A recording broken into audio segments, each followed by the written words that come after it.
Jose! Lando!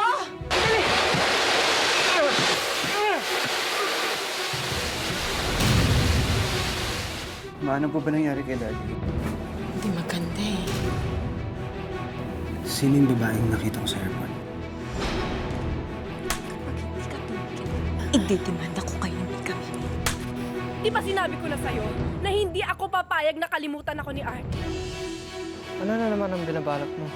Dahil hindi pa ako tapos sa kanila. March! Sayaw! Sayaw sabi! Sumayaw ka! Hindi kita mapapatawad.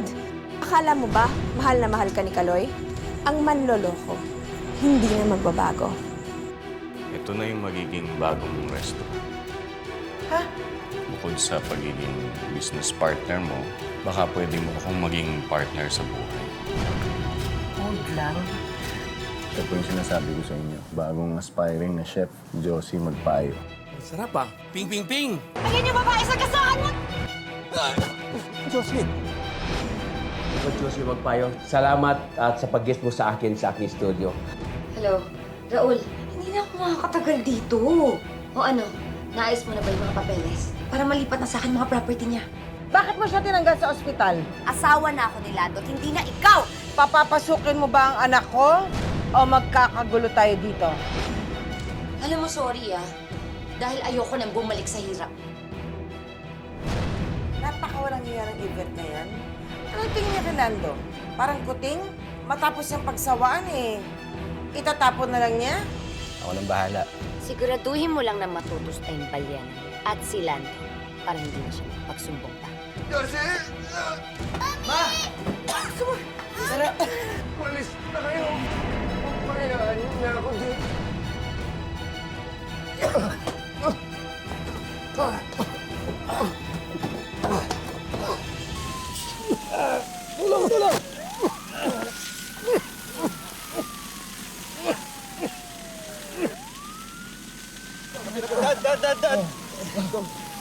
Dad, okay ka lang? Yan na sa ambulansya. Dali. Ang bahay ko.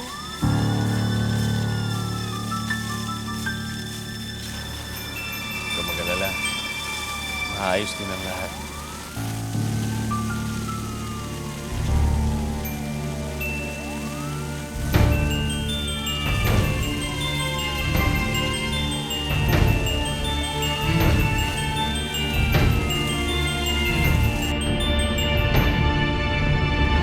Ang galing. Successful yung plano mo na ututin lahat ng pera ni Lando. O di ba sabi ko naman sa'yo, maghintay ka lang? Ang galing, babe. Na-withdraw natin lahat ng pera ni Lando. At hindi na sila makakapagsumbong dahil sunog na sila. Babe, bilisan mo kasi ayoko malate sa flight natin papunta sa Bali. Excited na ako. Bakasyon ganda tayo, mag-honeymoon tayo. Gusto ko yan.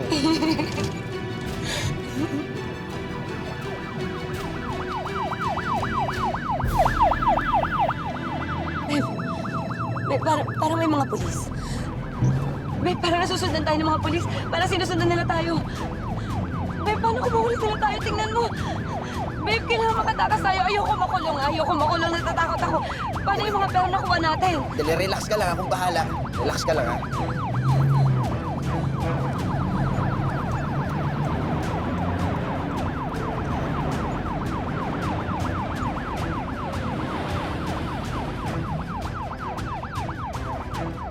Sir Pastig, sila nga po yung nakita ni Stan Stanislaw na makakabahan ni tayo.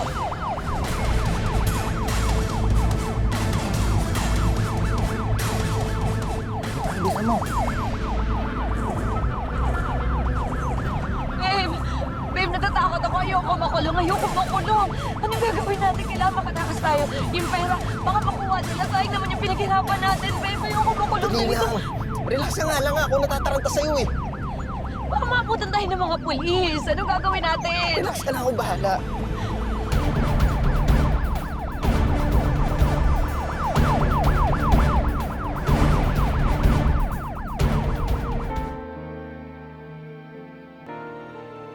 Parang gusto ko lang sumuko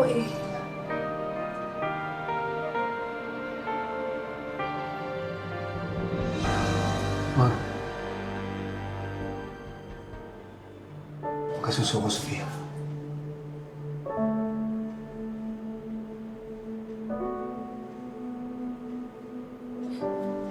Naaalala mo na ako? Sofia, Naaalala mo na ako? Ha? Totoo ba yan?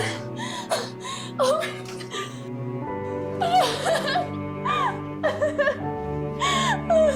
Diyos ko, buti naman naaalala mo na ako.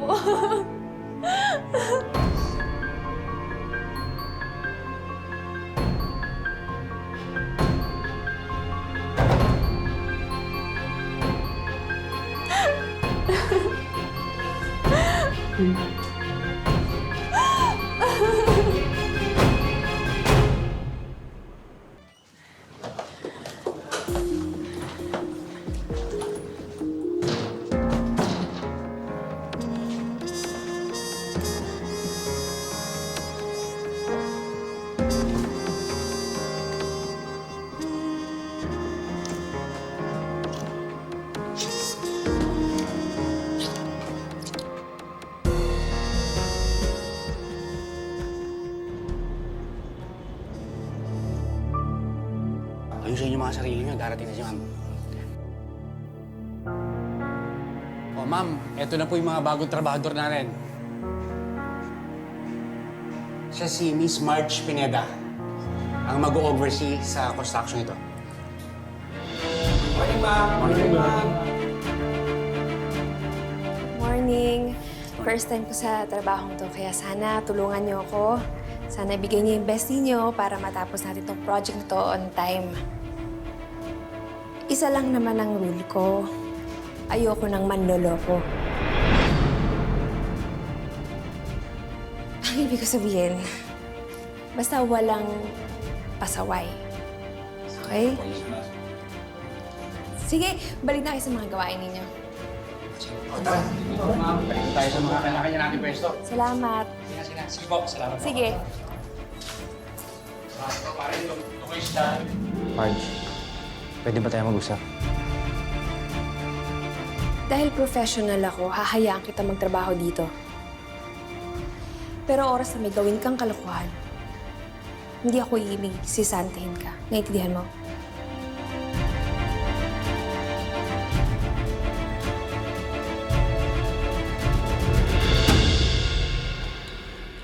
Tinanggap ko tong offer ni Dan para makalimutan ko yung mga bala ko kay Kaloy at Christina. Pero tingnan mo nga naman. Kaharap ko pa yung magaling kong asawa. Di ko alam kung anong gagawin ko.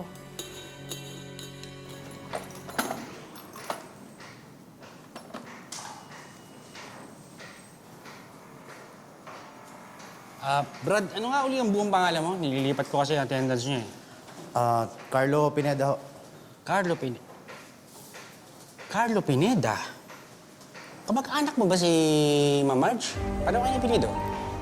Asawa ko ho. Ha? Talaga? Boss? Boss, hiwalay na kami. Pero okay ka. Kinig mo sa chicks. O sige. Ay, huwag ka nga makulong, babe. Baka maabutan tayo ng mga pulis yung pera.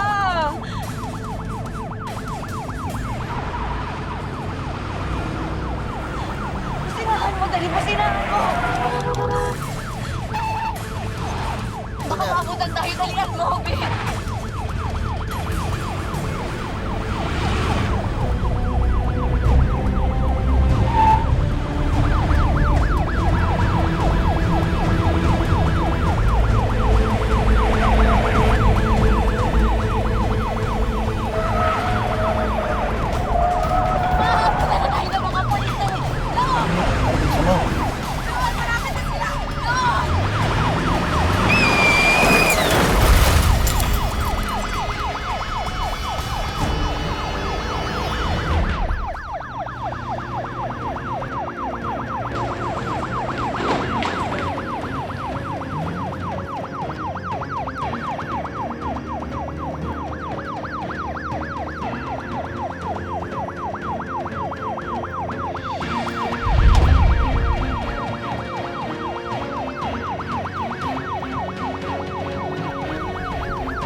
Paano kapag tinuloy ni Alice yung demanda niya?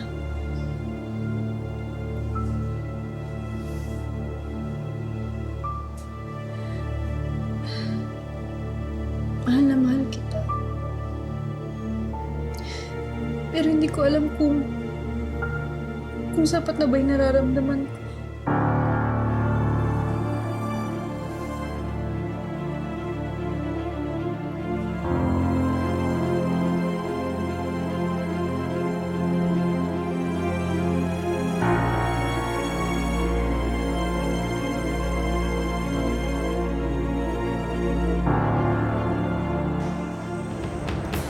Tarantado ka! Ilabas mo yung cellphone ko!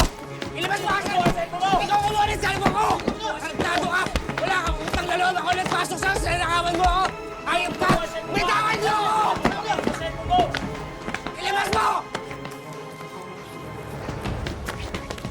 O ano? Wala ano? Swerte ka pa rin, pare.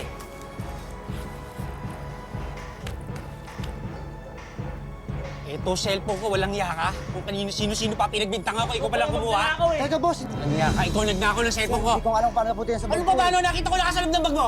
Sir, hindi ko talaga alam. Ano nangyayari dito? Ma'am, ninakaw nito yung cellphone ko. Nakita ko sa bag niya.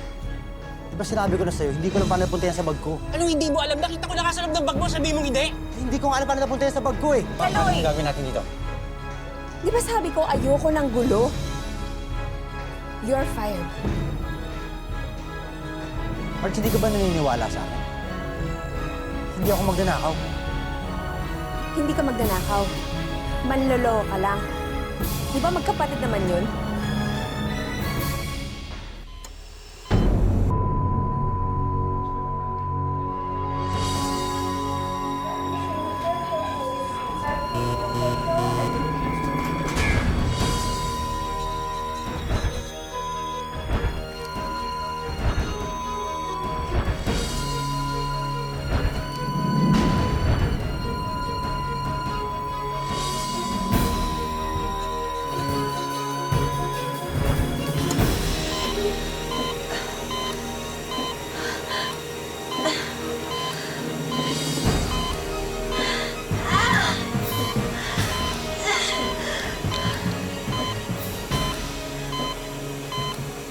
Marge, pinilano mo ba lahat to? Dapang-dapa na kami. Tinapak-tapakan. Pero pumayag ako dahil alam kong may kasalanan ako sa'yo. Pero Marge, sobra na to ah. Napakasama mo namang tao.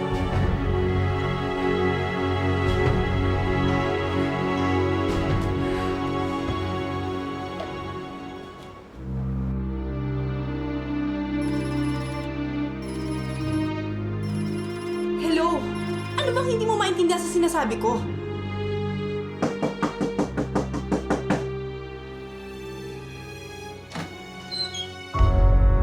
Paano ka nakapasok dito? Di ba may tinatago akong susi doon? Umalis ka na. Kaya naman. Yung dati, hindi kita matandaan. Ikaw tong kulit ng kulit sa akin. Ngayon naman tong naalala na kita, pinapalayas mo naman ako. Ano pa talaga? Hindi na tayo pwede magsama, Art. Parang si Alice. Siya. Dali. Papalitan ko yung susi ng kondo. Tapos titext na kita pag may kailangan ako, ha? Sige na. Siya. Siya.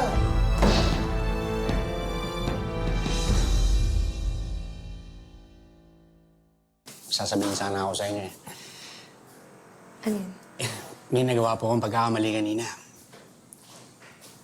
Hindi po si Kaloy yung kumuha ng cellphone ko eh. Ano? Hindi po si Kaloy. Napagkatuwaan siya ng mga kasama niya siguro sa trabaho. Nilagay yung cellphone ko doon sa bag. Pero hindi po siya.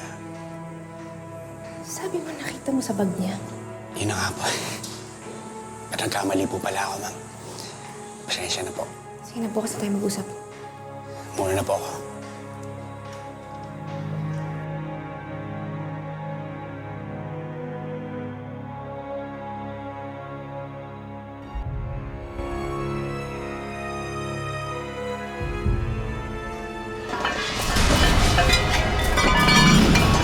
Mark!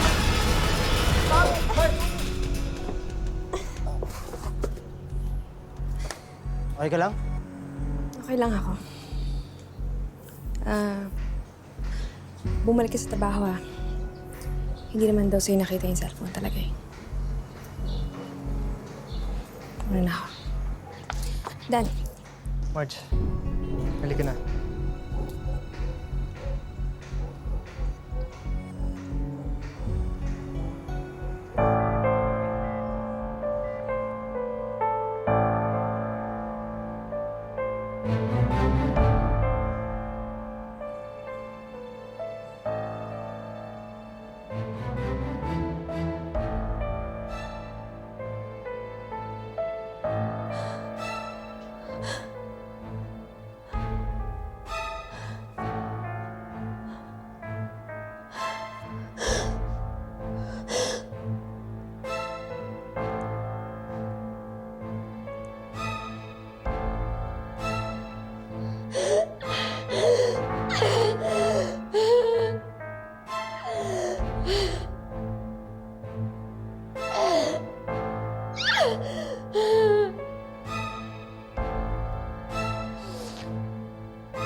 Hayop ka, Josie. Kasalanan mo to. Ikaw din ang dahilan kung bakit patay na si Raul. Sinira mo ang buhay ko. Sinira mo yung pangarap ko. Hindi ako titigil. Hindi ako titigil. Hindi ko nasisira ang buhay mo. Maghihiganti ako.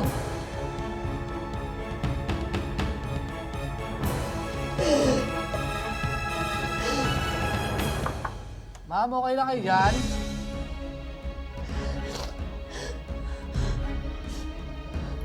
Ma'am?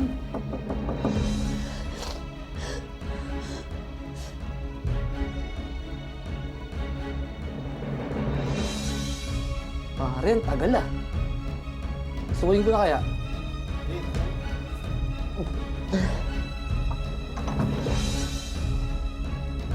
Pare, tumakas!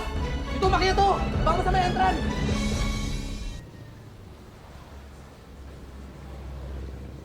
Tessa. Oo, nandito na. Pakisabi dun sa nagrekomenda ng bahay, ang ganda. Gusto ko, luma pero pwedeng ayusin. Tapos pakisabi mo sa kanya, next week, fully paid na. Kasi makukuha na yung balanse dun sa pinagbenta ng lupa ng bahay na nasunog. Punta ka rito, ha? O, hintayin kita. Okay. O, sige, bye-bye. Darren, halika na. Tim! Tim! Ma, po. Daddy mo, alis na kami. Sige po. Bye-bye, Mami. Bye-bye. Ay, ma, ingat po. Tingnan mo yung restaurant dahil doon ka magtatrabaho at nang kumita-kita ka naman. Halika na. Sige po, tita.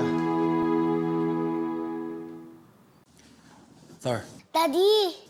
asan yung mami mo? Ay, si Mami lumabas po. May binili po. Daddy, totoo po ba na-erase po ba yung memory niyo? Ibig sabihin, hindi niyo na po ako naalala? Pwede ba naman yun? Ikaw pa makakalimutan ko. Pero secret lang natin yun, Huwag mo sasabihin sa mami mo, okay?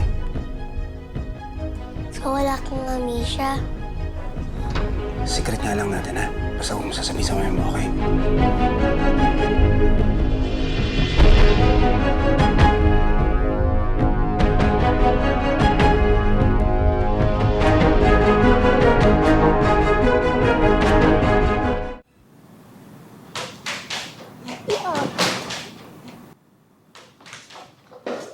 Ma, ako na dyan, ako na dyan.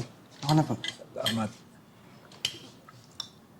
Ay, yung mga plato ko. Opo, ako na. Kami na, tita. Darren, tulungan mo. Nakil.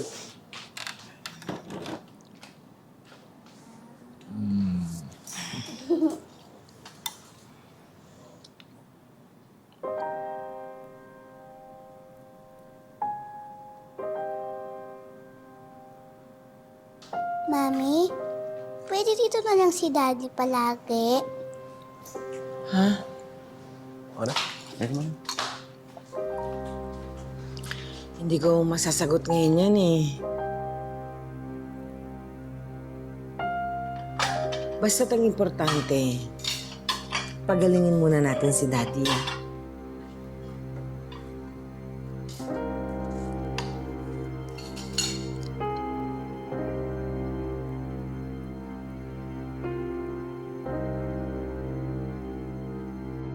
Madaling isipin na kalimutan na natin ang lahat. Tutal, andyan na ulit ang asawa mo. Pero, ang hirap eh. Kasi, nasa isip ko pa rin, tsaka sa puso ko yung ginawa nila sa akin ni Yvette. At lalong-lalo na ni Lando, na pinagpalit niya ako sa babaeng yun. Kaya lang ano bang magagawa ko? Eh, may sakit yung tao. Tiis. Ganun na lang. Kasi may mga anak kami.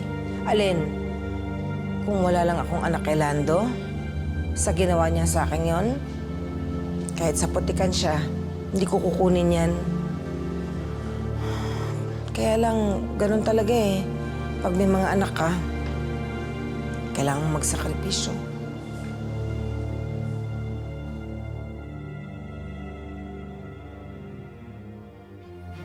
May problema ako, Greg. Kasi hanggang ngayon, hindi ko pa rin nasasabi kila Tim at Macy na hindi ko pa rin napapatawad si Lando.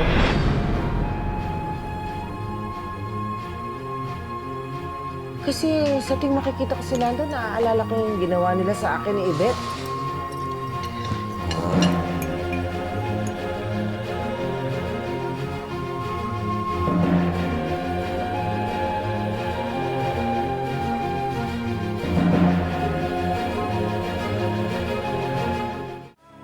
Mag-alala. Pagdating ng panahon, babalik na rin dahan-dahan yan sa normal. Lalo na ngayon, patay na si Yvette, di ba? Kasi natatakot ako baka iniisip ng mga bata. Porque nasa amin si Lando. Eh kami na. Eh hindi naman. Nasa amin lang siya kasi walang nag-aalaga na sa kanya. Alam mo, hirap na hirap pa nga ako doon eh. Dami kong trabaho dito sa restaurant, oh. Pagkatapos, inaasikaso ko pa siya. Siguro, kailangan mo na rin kumuha ng private nurse o kaya therapist para mag-alaga kay Lando. Tsaka hindi mo naman mapabayaan tong negosyo natin. Dagdag gastos pa yun, pero mukhang okay kasi kailangan eh. Saka isa pa, baka naman mamaya kung hindi ka makakuha ng therapist eh, sa pag-aalaga mo kay Lando, dahan-dahan kang ma-develop na naman sa kanya.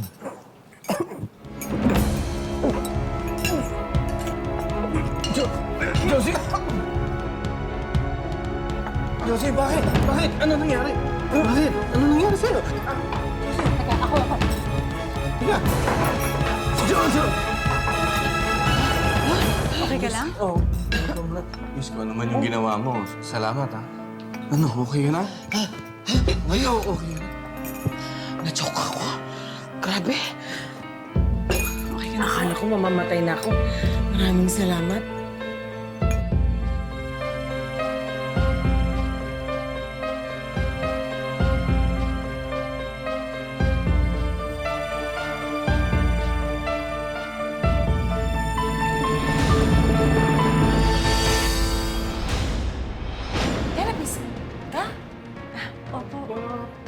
Kailangan ko kasi. Kung gusto niyo, ako na lang.